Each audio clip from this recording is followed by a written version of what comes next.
ರಾಜ್ಯದ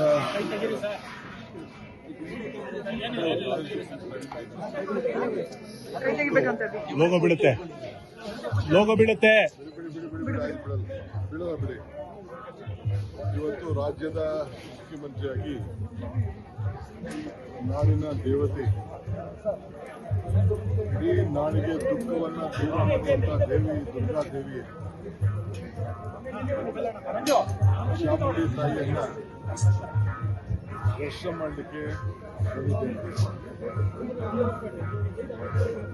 ಮೈಸೂರಿಗೆ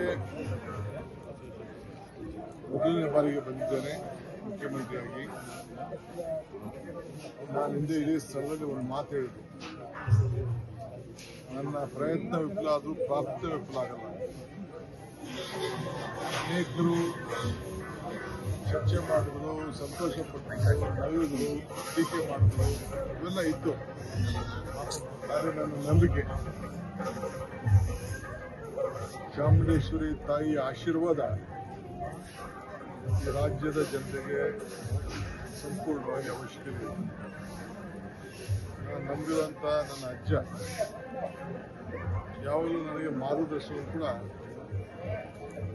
ಈ ರಾಜ್ಯ ಯಾವ ರೀತಿ ಸುಭಿಕ್ಷವಾಗಿರಬೇಕು ಅಂತ ನಮ್ಮ ಮಾರ್ಗದರ್ಶನ. ಧರ್ಮ ಕಾಪಾಡಬೇಕಾದ್ದು ನಮ್ಮೆಲ್ಲರ ಕರ್ತವ್ಯ. ಯಾವುದೇ ಧರ್ಮ ಇರಲಿ, ಅವರವರ ನಂಬಿಕೆ, ಅವರ ಆಚಾರ, ಅವರ ವಿಚಾರ. ನಾಡಿನಲ್ಲಿ ಒಂದು ಸರ್ಕಾರ ಎಲ್ಲ ಧರ್ಮಗಳು ಕೂಡ ಸಮಾನತೆಯಿಂದ ನೋಡಬೇಕಾದ್ದು ನಮ್ಮೆಲ್ಲರ ಜವಾಬ್ದಾರಿ. ಆ ನಿಟ್ಟಿನಲ್ಲಿ ಎಲ್ಲರೂ ಕೂಡ ಸಮಾನತೆಯಿಂದ ಕುವೆಂಪುರವರು ಹೇಳಿದಂಗೆ ಈ ರಾಜ್ಯದಲ್ಲಿ ಯಾವಾಗಲೂ ಕೂಡ ಶಾಂತಿಯ ತೋಟ ನೆಲೆಸಬೇಕು ಅನ್ನೋದು ನಮ್ಮ ಮೊದಲನೆಯ ಕರ್ತವ್ಯ. ಇವತ್ತು ನಾನು ಬಂದು ನನ್ನ ತಾಯಿಗೆ ಚಾಮುಂಡೇಶ್ವರಿಗೆ ಈ ರಾಜ್ಯ ಯಾವಾಗಲೂ ಕೂಡ ಸುಭಿಕ್ಷವಾಗಿರಲಿ, ಮಳೆ, ರೈತರ ಬದುಕು, ವರ್ತಕರ ವ್ಯಾಪಾರ,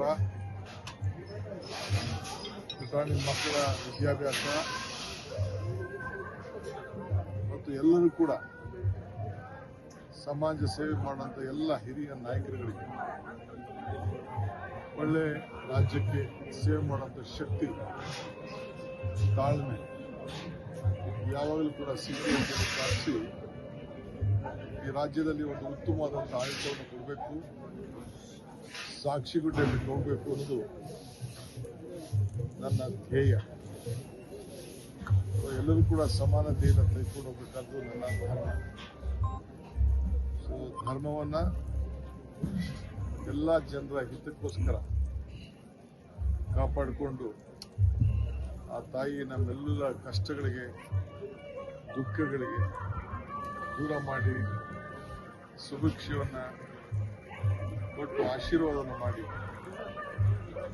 ನಮ್ಮೆಲ್ಲರನ್ನ ಕಾಪಾಡಲಿ ಅಂತೇಳಿ ಆ ನಾಡಿನ ದೇವತೆ ಚಾಮುಂಡೇಶ್ವರಿ ಪ್ರಾರ್ಥನೆ.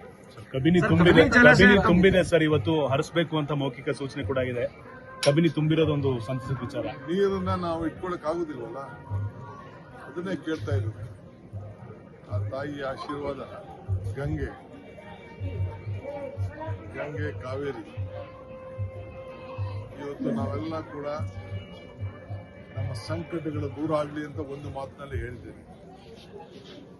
ಸೊ ಕಾವೇರಿನ ನಂಬಿಕೊಂಡಿರೋಂಥ ಎಲ್ಲ ರೈತರಿಗೆ, ವರ್ತಕರಿಗೆ, ಇಂಡಸ್ಟ್ರೀಸ್ ಅವ್ರಿಗೆ, ತಮಿಳುನಾಡವ್ರಿಗೆ, ಪಾಂಡಿಚೇರಿಯವ್ರಿಗೆ, ಬೆಂಗಳೂರಿನವ್ರಿಗೆ, ಮಂಡ್ಯ, ಮೈಸೂರು, ಏನು ಉದ್ದಕ್ಕೂ ಇರುವಂಥ ಎಲ್ಲ ಏನು ಆ ತಾಯಿ ಚಾಮುಂಡೇಶ್ವರಿ ಅನುಗ್ರಹದಿಂದ ಈ ಕಾವೇರಿಯ ಸ್ವರೂಪಿ ಏನು ಹರಿದಾಡ್ತಾ ಇದ್ದಾರೆ, ಪ್ರಾಣಿ ಪಕ್ಷಿಗಳಾದಿಯಾಗಿ ಎಲ್ಲರೂ ಕೂಡ ನೆಮ್ಮದಿಯಿಂದ ಬದುಕಬೇಕು. ಇದೇ ನಮ್ಮೆಲ್ಲರ ಸಂಕಲ್ಪ ಕೂಡ ಇದೆ. ಅದರಿಂದ ಒಂದು ಉತ್ತಮವಾದಂಥ ಒಂದು ವಾತಾವರಣ ಈ ರಾಜ್ಯದಲ್ಲಿ ನೆಲೆದಿದೆ.